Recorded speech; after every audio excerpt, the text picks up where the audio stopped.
Behind the bar, behind the bar. Good morning, good morning, good morning. Have an open massage with the patient or accept an invitation from the... How are we feeling today? Get stuffed, Duncan. I see, I see. Oh, I'll never date a vodka-drinking nurse again as long as I live. Oh, let that be a warning to you, my children. Womanizing and the demon drink and debauchery will only bring you to the bad end. Duncan, have you always been a sadist, or is it an acquired art? Morning. Oh, Dottie, you're looking lovely this morning, and you don't feel too bad on it. Hey, what's the matter with Dr. Collier? That's the first time I've been able to walk past him without him trying something rude. But you still have to get past me, Dorothy. Come here, stop me, boy. Rub me over and round. When you're ready, Waring. Good morning, gentlemen. Oh, morning, morning, sir. Morning, sir. Good morning. What's the matter with you two? Slight case of alcoholic poisoning, sir. I should have guessed. Are you feeling all right, Waring? Oh, great, sir. Never felt better. Good, because it doesn't look as though I'm going to get any help from these two specimens. Help, sir? Dr. Bingham telephoned to inform me that he has a gut ache and is incapacitated. Oh, dear. And as these two are looking capable of looking after themselves, let alone others, I'm afraid I shall have to ask you, Waring, to take over all his teaching duties. Thank you, sir. Good morning, Clark. Morning, sir. Good night, Collier. Great. Thank you very much. You go out and enjoy yourself. I end up doing all the work. Martyr, martyr. Enjoy ourselves.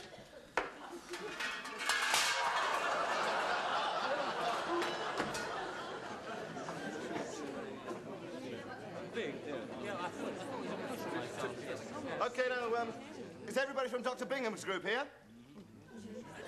What? Don't tell me. Don't tell me it's Grace. Is that you, Grace?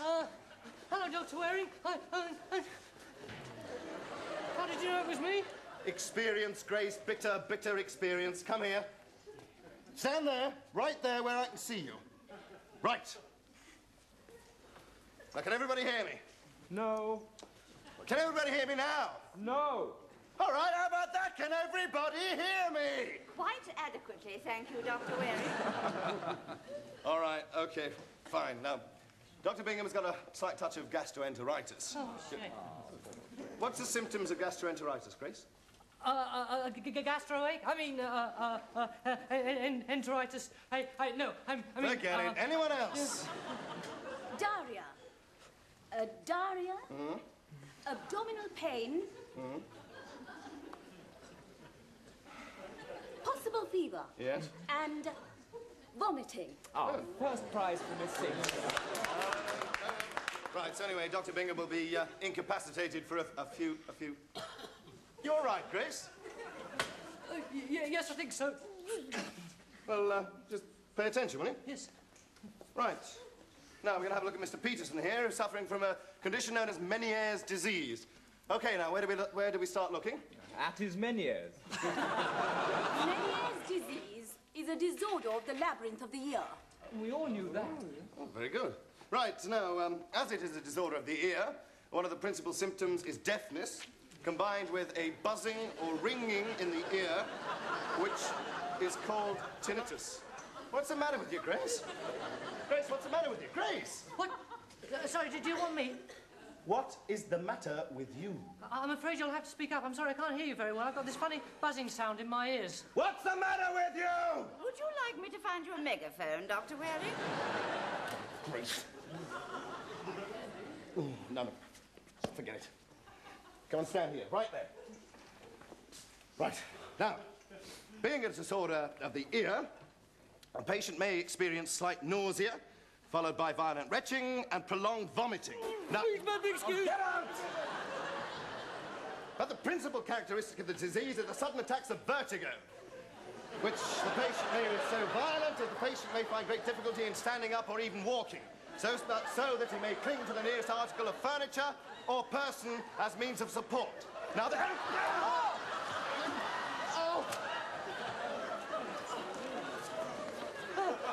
I'm sorry, I came over a bit giddy. Funny.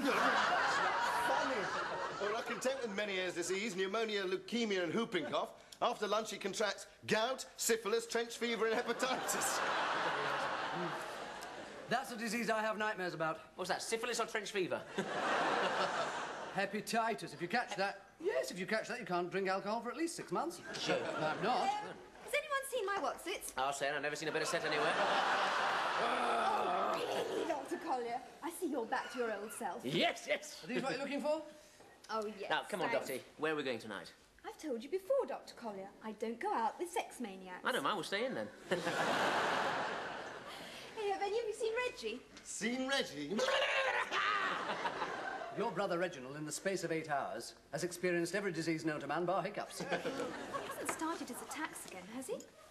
What attacks? Oh, you know, when there's a full moon, he gets all covered with hair. Really? Don't be beastly, Dr. Oh, Collier. don't you sure? No, shut up, Paul. I mean, what attacks are you on about? Well, he's had them ever since he was a child. You know, tummy aches and headaches and not eating anything for days. Well, he ends up terribly weak. You don't suppose there could be something really wrong with him, do you, Duncan? I don't know. I thought it was just hypochondria, but I'm not so sure, huh? Hey, do you think I should do a checkup on him? Oh, would you, Duncan? Oh, well, if you put it like that, yeah. I'll help too. Lymphocytes A-OK. Monocytes all function. Basophils all A-on. We have liftoff. You don't seriously think you'll find anything wrong with him, do you, Duncan, after that examination we gave him? Well, no, not really, but dear old Reggie's never going to get anywhere with his studies unless we get rid of that health phobia of his. Anyway, gives me a chance to get my hands on this little beaut. Yes, yes. What is it? What is it? It's an online automatic call-to-blood counter. Oh, I thought it was. Yes. What's that button for there? Well, not quite sure at the moment. Reminds me of the first time you operated. Here we are. Oh, hello. Patience here. Not too early, I hope. Yeah, I'll give you a hand, Dottie. I can manage perfectly well, thank you, Dr. Collier. Sleeve up. It's all right, Dr. Waring. You don't have to keep anything from me. Tell me the worst. There is nothing apparently wrong with you, Reginald. We are just doing this blood test to convince you finally. What's that machine? Oh, it's an online automatic call-to-blood counter. What about my symptoms? What symptoms? My stomach ache. And I've got the runs. With those symptoms, it could be any one of 1,000 minor illnesses. But of course, on the other hand, you might have Crohn's disease. Or ulcerative colitis. Yes, I could, couldn't I? Oh, what about yellow fever? I've got all the symptoms for that. I'm sure the World Health Organization would be riveted to find out where in St. Swithins you were bitten by a suitable mosquito. Yes, and cholera. Look, one of the principal symptoms of cholera is profuse vomiting. Oh, Duncan, I wish you wouldn't say that. And dysentery. I've got diarrhea and colicky pains as well. Those are his symptoms. It's very highly unlikely, Dottie, unless, of course, he's just come back from the tropics. Well, he did go to that Indian restaurant last night. Look, while we're on tropical diseases, how about beriberi? Yes. Or blackwater fever? Yes. Or can do a nice line in bubonic plague? Yes, yes. Now, maybe this will convince you that there's nothing... My God. What? What's the matter? Is he all right, Duncan? What have I got? Typhoid. Come here, Let me have a look. Good grief, it is typhoid.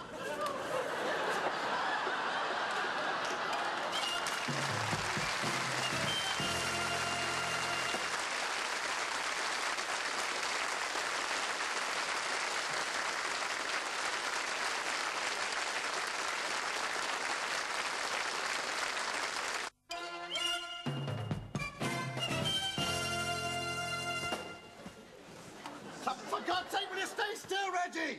Thank you. Right. Look, there's a notice on the door that says, keep out, you stupid... Oh, I'm sorry, sir. What's all this mystery about, Waring? After dragging me all the way over here from the golf club dinner, it better be something pretty urgent. No, I'm sorry, I didn't want to stay on the phone, sir, but I think we've got an outbreak of typhoid. Rubbish. Do you know what the chances are of typhoid? Yes, of course I do, sir, but I'm convinced that's what it is. Looks more like St. Vitus dance. These results been double-checked? Yeah, I sorted that myself, sir, and I've ordered vital tests and blood cultures as confirmation. Is that thermometer ready? Yes, it is, sir. Sorry. Well, I would agree it's a bit higher than usual, but I wouldn't exactly class it as feverish. Yeah, but it takes about a week for the fever to set in, sir, and already he's complaining about... Yes, I've read the symptoms. But what makes you think it may be an epidemic? There are 12 positive cases so far. Good Lord. Supposing you're right, any idea of the source? Well, I ran a check on Dr. Bingham, sir. Now, he was ill first, and he'd been teaching Grace, so I think probably it came from him. Duncan, I've got the head of laundry back. Evening to Geoffrey. He was a bit knocked at being dragged out at this time of night. What's the head of laundry doing? I've got the here? quarantine in full force. Good. Now, Dick, do you know where he is? I've no idea. I haven't seen him. Right, alert the medical officer of health. Yes. Burn all suspect bedding and Right. clothing. Disinfect and fumigate the entire place. Yeah. And nothing or no one in or out of the hospital. Right. Good God, Collie, do you know what you're saying? Do you know what it would involve to close the hospital? I'm following Waring's instructions. What, you... Waring, don't you think you've been a little drastic? Yes, possibly, sir. Since when have you been an epidemiologist? Look, I'm not. But until we're entirely sure, then we daren't take any risks. All right. Temporarily close the hospital to admissions. Thank you. Who is it? Oh, come in. Start disinfection. Fumigation can wait until I've taken some... Terribly sorry, sir. Carter was just acting under my instructions. To fumigate the back of everyone's head? No, I just thought we shouldn't waste any time. Oh, I see. What about getting plenty of chloramphenicol? It's all in hand, sir. Oh, I see. Well done. Right then, well, you better get on with it. But for goodness sake, keep the fuss down to a Yes, sir. minimum. Yes. We don't want any unnecessary panic. We're all going to die. That's what it is.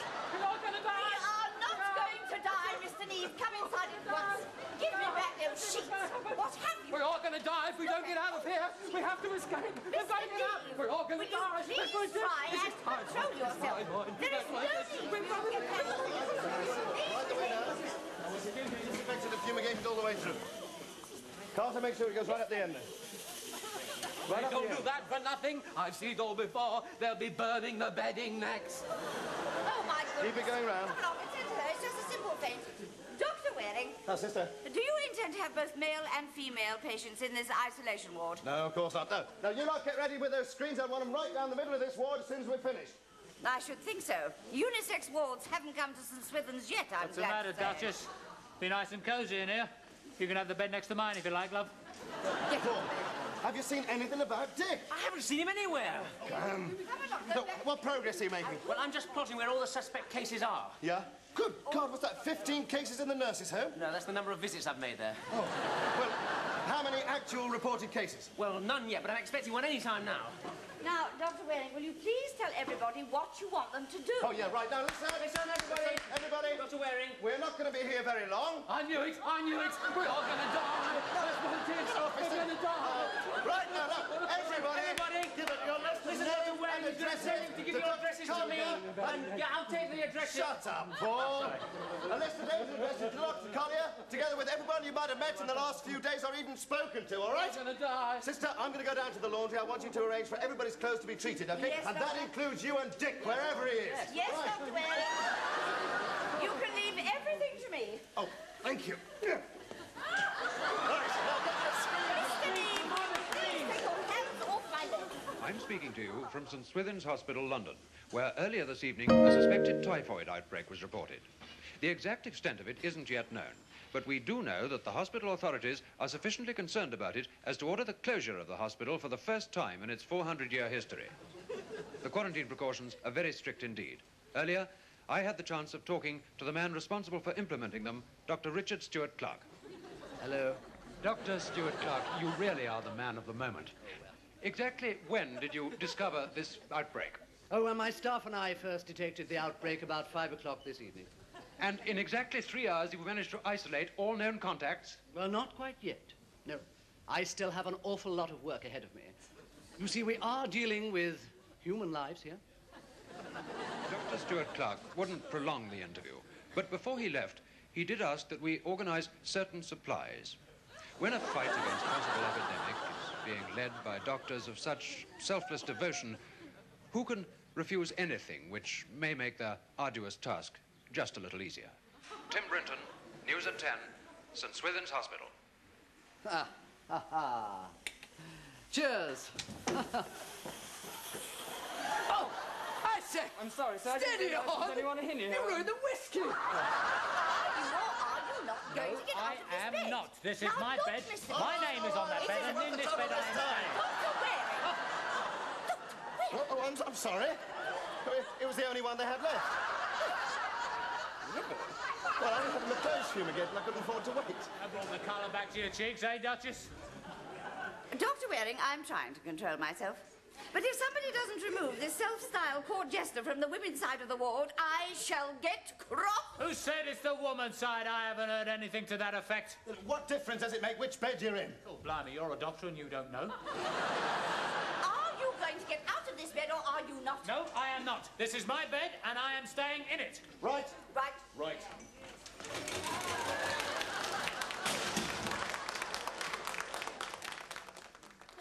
I, Reginald husband Grace, being of sound mind and body, do bequeath all my worldly goods. Slow down, you're going too fast, Reggie.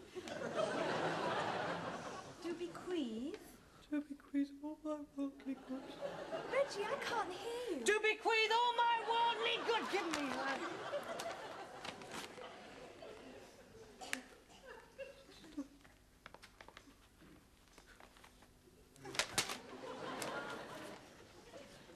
To my sister, Dorothy. How's the patient? Duncan, thank goodness you've arrived. Oh, no. Isn't there anything more you can do for him? I don't think so. We've done all we can. Yes, you've been marvellous. No, I haven't. No, I thought he was making it all up. If I'd believed him and examined him earlier, I might have been able to save his life. But I mean... look, I'm going to have to go, Dottie. Duncan, please don't leave me alone with him. Well, I'm going to have to go, but don't worry, I'll come back as soon as I can. And, well, he'll be all right. I'm sure of it. It's you! It's all your fault! Coming here with your foreign diseases, not using the lavatory or washing properly! You've sentenced us all to death! Murderer! Murderer! Mr. Neve! What? Mr. Harrington Cartwright James has been the hospital's chief accountant for 12 years! Oh, well, if you know better, but I've seen it all before. I know. Dr. Waring, Sir Geoffrey would like to see you in the laboratory immediately, What please. now? Yes. Now, what's next? I thought I told you to go and get your clothes treated. Well, I was going to, but I saw what they did to Dick's. What? Not what they were, are they? Paul, what is the point of you? Everybody can get their clothes done and you wandering around recontaminating Oh, everybody. nag! Duncan, it's for you. Oh, tell me to get stuffed. Hello, Sir Geoffrey. Waring's asked me to tell you to get... Yes, sir. Yeah, all right, I'll be right up, sir. Yes, fine. No.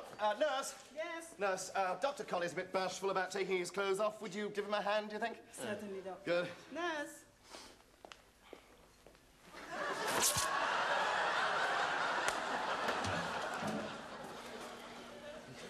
You wanted to see me, sir? Yes, but not necessarily that much of you. Hello, Dr. Waring. Hello, Grace. What? Grace? What are you doing here? I left you for dead. I'm fine now, thank you. Are you? Your treatment seems to have proved remarkably effective, Waring. Oh. Well, I only did what was necessary. No, you did a great deal more than that. I wonder if you would tell me exactly how you arrived at your conclusions. Oh, yes, of course, sir. Well, having examined Grace and finding nothing, I decided to do a complete blood count, sir. Using this equipment? Well, yes, of course. I put a sample in here, sir, then connected the reagent bottle to the analyzer. Checking the quantity of the reagents first. Oh, of course, checking the quantity of the... I don't think I did. But, is it important, sir? No, no, of course not. Oh, well, that's what I thought. Anyway, after that... Waring. Sir? Waring, I've decided to nominate you for the Patrick Snooth Award for Medicine. Good Lord, that's very kind of you, sir. Thank you. Well, what is the Patrick Snooth Award? I've just invented it for the prize cock-up of the year. Sir! Ye gods, Waring, haven't you an ounce of sense in that singular brain cell of yours? How can you possibly achieve accurate results when you're not using the equipment properly? Surely it must occur even to you that if the reagents in the chemical test are not checked properly, then the result will be affected. Well, yes, possibly, sir, but I mean... what? Some idiot has just cancelled the quarantine regulation. What? Yes. St. Swithin's very own star of News at 10 and his trusty companion, Super Sleuth. I rescinded your regulations, gentlemen, after checking these results obtained by Dr. Moron here. I think that's a bit unfair, sir. I mean, of course, I didn't check the reagent quantity, but I mean, it could possibly have been okay. Nonsense! The machine couldn't possibly have produced this fairy story if the reagents had been satisfactory. And to hammer that elementary piece of scientific knowledge into your idiot skulls, I've initiated a test on Dr. Bingham, whose symptoms were, Collier. Vomiting, diarrhea, loss of appetite, weakness. And the symptoms for gastroenteritis are, Waring? Vomiting, diarrhea, loss of... Yes, Waring. It's a good job you're a better surgeon than you are a physician. Or there's a lot of people suffering from athlete's foot who'll now be hopping around with only one leg. So, what you're trying to say, Sir Geoffrey, is that in fact there was actually no typhoid epidemic at all? Golly, you'd have to stand around looking like a shrunken bathing attendant. Go and get dressed. Excuse me, would you mind if I left you, sir? And never mind that, Clark. What? Oh, thank you, sir. But I shall want to see you all again here at 10 o'clock tomorrow morning, when the appropriate disciplinary action for this circus will be decided. Now, Waring. Here's your results coming, sir. Well? You were right, of course, sir. Bingham's got very high blood pressure and he's 3 months pregnant.